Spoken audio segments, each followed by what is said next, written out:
Good morning everybody and welcome to day number 2 of uploading every single day. Now if you didn't see yesterday's episode, my name is Will. I'm Josie. And in today's episode we're just going to be doing a little bit of a deeper dive into who we are so you guys can get to know us a little bit better. As I said, my name is Will. I'm from Melbourne in Australia. That's where I grew up and I spent the last 8 years as a travel agency, and unfortunately because of COVID I did lose my job. I was made redundant about 8 months ago. And it was a blessing in disguise. It has meant that instead of just selling travel to one person, I can now show you all these amazing places and hopefully sell them to you to go there and explore them yourself. So I think that that's pretty incredible that instead of just selling it to one person at a time, hopefully all you guys can see these amazing places and go and visit them yourself. I have to say that after 8 years as a travel agency, as a travel agent, it is definitely the most tiring, stressful job that I have ever had. The fact that if you get one letter on a name wrong on their flight tickets, they might not fly. It is stressful. So they actually have these things called flightmares, which are nightmares for flight agents. And it is stressful. So doing it for 8 years, it was a lot.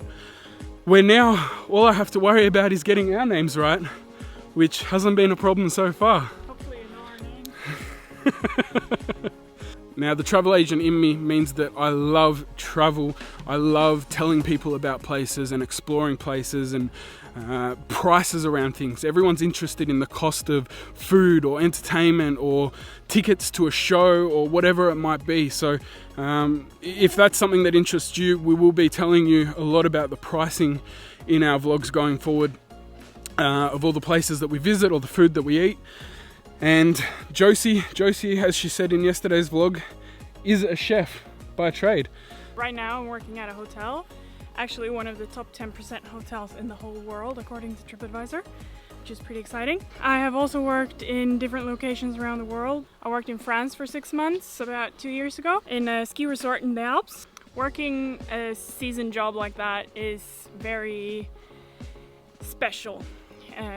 You live with the people that you work with and you hang out with the people that you work with, so you kind of hang out with the same people 24/7, which is great, but it's also, if there's something going on, everyone knows it, you know? No secrets. No secrets. Yeah, the travel agency is the same like that. They actually called it a cult, and I can see why.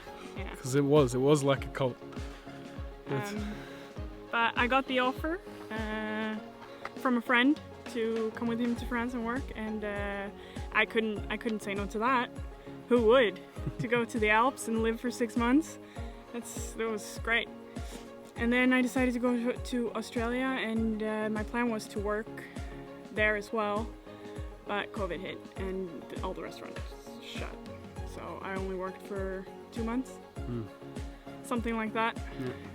But it's a good experience to go abroad and work, and not just in Sweden. I worked in heaps of places in Sweden as well, but it's a different experience, so I'm glad I've done that.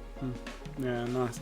And yeah, we spent the first few months of our relationship in lockdown, so we spent 111 days where we could not leave the house for any reason other than going to the supermarket, and even then only one person could go, or going to the doctors or going to work if you're an essential. Now, before I was made redundant, I was actually working from home for about 7 months, so we were literally together 24/7 for months, and for really a year, where we were by each other's side. And you know, I think a lot of relationships would struggle from that, but ours didn't. We just kind of blossomed and bloomed from it. And I mean, she's very easy to get along with. She's a very sweet person, so she made it very easy. And I mean, I was 88 kilos when we met.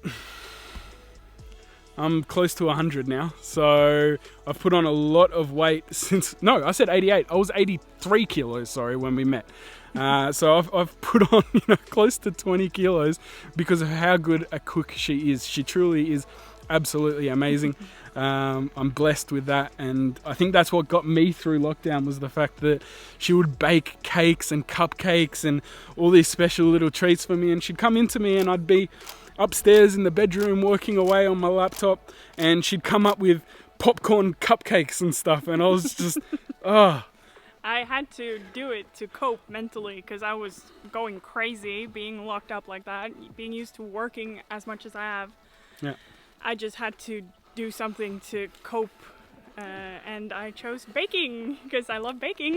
Yeah, it's not just her job, it is also her passion. So we're both blessed with that our passion is what we do for work. So I mean, I'm unemployed right now, but you guys are employing me, so thank you. Thank you for clicking subscribe and giving me a job to do. I appreciate it. Now, we do have a little bit of a competition rivalry between us. We are both very competitive people. It can get on each other's nerves a little bit from time to time. Like this clip here of us at Midsummer doing a bag race. I was in trouble for like an hour after winning that. She said, no, you didn't win, I won. She cheered, she was so happy. I was like, video replay please. And this was the video replay that played. It's like half an inch. It was like 2 feet. Don't know how she thought she won. Oh my god, don't start again. No, but we are both very competitive people. And that's where this comes into play, because I've only been to 12 countries. I've been to 22. She's been to 22. She holds it against me. She uses it as power. Oh, shit. Like, yeah, see, that's what you get. That's what you get. So, But I am from Europe, and it's a lot easier to travel to other countries here. Exactly. Like, I've been to Denmark more times than I can count. So. Yeah, and I've travelled pretty much most of Australia, most of the major cities. I just haven't been to Uluru and the centre of Australia yet. So, but if Australia was Europe, I'm sure I would have travelled a hell of a lot of countries if that was the case.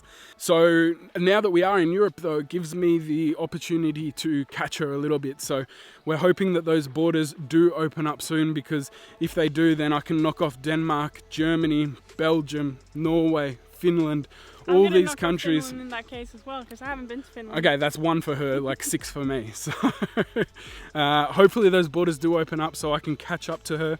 And then, as we said in the last vlog, if you didn't see that, it will be linked up the top, so you can click that at the end of the video. We are going to Asia after we are in Europe, so we will be heading to most likely Bali, but depending on COVID and what the visa regulations and stuff are, we may end up going to Thailand instead. Time will tell. Now, I have actually lived in Thailand before. I spent a couple of years living in Thailand, and I absolutely loved it there. But when we go to Asia, we're going to knock off Vietnam, the Philippines, Already been there, already been there. Cambodia, Already been there, Kuala Lumpur, already been there, Singapore. already been there. I'm going to catch up. Jeez. Yes, that 22 number isn't going to seem so big. We gotta go to Fiji. So every time that we hit another country for either of us or both of us, then we'll pop it up on the screen in the vlog as well, so that you guys can keep track of who's at what amount. But currently 12. 20. And we can list the countries here. If there is something that you guys want to see us talk about or show you while we're in Sweden, let us know. We'd love to hear your thoughts and ideas and inspiration for us to make more vlogs. So comment it down below. And I think we'll end day 2 right there, but we'll see you guys again tomorrow. Bye. You.